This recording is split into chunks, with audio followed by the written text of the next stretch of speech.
Hello, আসসালামু আলাইকুম। খান electronics and services এর আরও একটি নতুন ভিডিওতে আপনাদেরকে স্বাগতম। পানি হচ্ছে গ্যাস এরকম কখনো নড়ে না।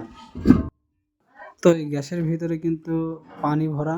কাস্টমার আমাকে ফোন দিয়েছে, ভাই গ্যাস আছে কিন্তু আমার চুলও জ্বলে না। আমি এসে দেখি আসলে এর ভিতরে কোনো গ্যাস নাই, এর ভিতরে অর্ধেকটা পরিমাণ পানি।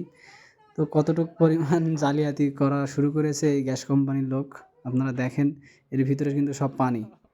তো এর ভিতরে গ্যাস নাকি পানি সেটা আমি আপনাদের দেখানোর জন্য সিলিন্ডারটা বাইরে নিয়ে আসলাম। বাইরে নিয়ে এসে উল্টো করে ওর ভিতরে একটা কাঠি দিয়ে আমি বের করার চেষ্টা করতেছি।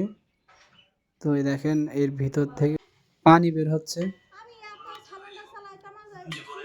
হ্যাঁ, দেখেন এর ভিতর থেকে কিন্তু সব পানি বেরোচ্ছে। তো কাস্টমার তো সেই ক্ষেপা যে কোম্পানি তার সাথে খুব জালিয়াতি করেছে। তো আপনারা খুব সাবধান থাকবেন এই গ্যাসের ক্ষেত্রে। এই গ্যাসের ভিতরে কিন্তু এখন পানি দিয়ে দিচ্ছে, যেটা আমার আপনার ধরার কোনো সুযোগ সুবিধা নাই। সাবধান।